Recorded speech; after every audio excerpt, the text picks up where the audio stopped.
बेटा हमारा next topic है वे टू इंक्रीज और may be encourage women participation in sports. ठीक है, इससे जो पिछला टॉपिक था, जो लास्ट टॉपिक हमने किया वो था less participation of women in sports. अब वो लेस पार्टिसिपेशन को हम इंक्रीज कैसे कर सकते हैं, वुमेन्स को एनकरेज कैसे कर सकते हैं स्पोर्ट्स में पार्टिसिपेट करने के लिए। ठीक है, एक जनरल सा क्वेश्चन है, अगर देखा जाए तो बहुत सारे जनरली पॉइंट है आपके माइंड में आ सकते हैं और वो पॉइंट आप लिख के भी उनको डिस्क्राइब कर सकते हो। अदरवाइज मैंने यहाँ पे कुछ पॉइंट्स लिखे हुए हैं, आप इनको देखिए। जो सबसे पहला पॉइंट है that is making sports compulsory, यानी कि गर्ल्स के लिए जो स्पोर्ट्स अगर कंपल्सरी कर दी जाए, चाहे वो स्कूल लेवल है चाहे कॉलेज लेवल है, तो बहुत सारी पार्टिसिपेशन हमें गर्ल्स की है वो मिल जाएंगी स्पोर्ट्स में। Number 2, providing access to adequate playing facilities, girls को स्कूल लेवल और कॉलेज लेवल में एडुकेट फैसिलिटीज है वो प्रोवाइड की जाए, उनकी जरूरत के अकॉर्डिंग, उनकी नीड के अकॉर्डिंग है, जो उनकी रिक्वायरमेंट है वो पूरी की जाए, तो गर्ल्स का इंटरेस्ट है वो और बढ़ेगा। और दूसरा, उनके घर में उनको पेरेंट्स की ड्यूटी बनती है कि उनको ऐसा एनवायरनमेंट दिया जाए कि वो घर से बाहर निकल के भी स्पोर्ट्स में पार्टिसिपेट करने के लिए सोचे। ठीक है, अगर पेरेंट्स की सपोर्ट होगी तो नेचुरली उनका इंटरेस्ट है और बढ़ेगा। थर्ड है हैविंग मोर फीमेल कोचेज, जितनी हमारे पास फीमेल कोचेज होंगी उतने ही जो पेरेंट्स है वो अपनी बेटी को सेफ महसूस करते हैं। पेरेंट्स की एक सोच होती है कि अगर हमारी बेटी को लेडी कोच ही सिखाए तो वो थोड़ा ज्यादा अपनी बेटी की सेफ्टी महसूस करते हैं उसमें। ठीक है, तो उनकी थोड़ी चिंताएं वो कम हो जाएगी, जिसकी वजह से वो अपनी बेटी को इनकरेज करेंगे स्पोर्ट्स में पार्टिसिपेट करने के लिए। तो ये भी एक पॉइंट कंसिडर किया जा सकता है। नेक्स्ट फोर्थ पॉइंट है conducting talent search for women player.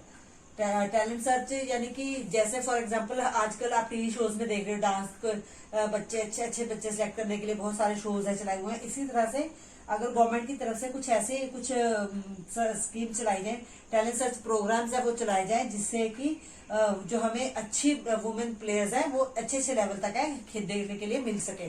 ठीक है, जैसे नेशनल लेवल तक प्लेयर्स है वो हमारे जा सके, इतना अच्छा यानी कि कोई प्रोग्राम के लिए चलाया जाए, जिससे कि हमें बच्चों की फिटनेस के बारे में जानकारी मिले और दूसरा उनको आगे और आगे ले जाने के लिए क्या हम कर सकते हैं वो सोच सके। जैसे खेलो इंडिया की तरफ से जो बहुत सारी स्कीम्स है वो चलाई गई है। ठीक है, उसमें मे बी बॉयज और गर्ल्स दोनों को इक्वल अपॉर्चुनिटी दी गई है। बहुत सारी ऐसी जो प्रोग्राम है वो चलाए जा सकते हैं। नेक्स्ट पॉइंट है बेटा हमारा स्टार्टिंग स्पेशल स्कीम्स। ठीक है, तो इसमें स्कीम्स में क्या है कि गर्ल्स की पार्टिसिपेशन को बढ़ाने के लिए गवर्नमेंट की तरफ से उनको कुछ ना कुछ ऐसी फैसिलिटीज प्रोवाइड की जाए जिसको देख के पेरेंट्स अपनी बेटियों को आगे लेके आए स्पोर्ट्स में। फॉर एग्जांपल कि उनके लिए जैसे स्कूल में वो अगर स्पोर्ट्स में पार्टिसिपेट करते हैं तो उनके लिए फीस है वो कम की जा सकती है, कॉलेज लेवल में उनकी एडमिशन अच्छी हो सकती है स्पोर्ट्स कोटे में। ठीक है, और आगे जाके गवर्नमेंट की तरफ से क्या है कि कुछ सीट्स है प्रॉपरली वो वुमेन्स के लिए रिजर्व रखी जाए। ठीक है, स्पोर्ट्स वुमेन्स के लिए। तो इस तरह से कुछ स्कीम चला के वुमेन की पार्टिसिपेशन को इंक्रीज किया जा सकता है, जिसमें कि पेरेंट्स ये सोचे कि इस अगर फील्ड में हमारी बेटी जाती है तो आगे जाके उसका फ्यूचर है वो सेफ है। ठीक है, 6th पॉइंट है providing safe place and travelling facilities for girls. Providing safe place यानी कि जैसे पेरेंट्स की बहुत ज्यादा चिंता होती है, एक मेन रीजन ही यही है कि पेरेंट्स की अपनी बेटी को लेकर चिंता बहुत ज्यादा होती है, तो उसी को देखते हुए उनको जो भी इन्वायरमेंट देना है गर्ल्स को स्पोर्ट्स का वो बिल्कुल सेफ होना चाहिए, उनके पेरेंट्स उससे बिल्कुल ही सेटिस्फाइड होने चाहिए। ठीक है, ऐसा उनको एनवायरनमेंट मिले। और दूसरा, ट्रैवलिंग गर्ल्स को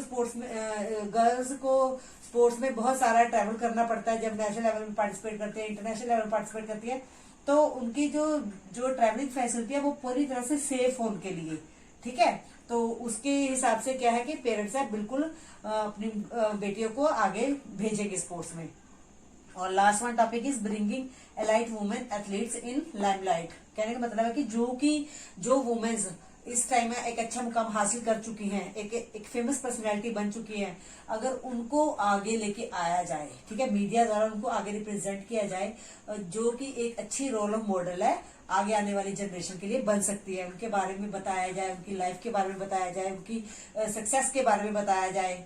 ठीक है, उनकी सक्सेस का उनकी लाइफ के ऊपर क्या असर पड़ा है वो सारा बताया जाए, तो इससे क्या कि आने वाली जनरेशन है, जो वुमेन जनरेशन है, वो उससे इंस्पायर हो सकती है और इंस्पायर होकर नेचुरली है उसमें क्या है कि उनकी पार्टिसिपेशन है स्पोर्ट्स में इंक्रीज हो सकती है। तो ये कुछ ही पॉइंट्स है जो मैंने आपको डिस्क्राइब किए। बुक्स में बहुत सारे पॉइंट्स दिए हुए हैं, you have to learn 6 to 7 points. Okay, now बेटा ये this is the last topic of this unit.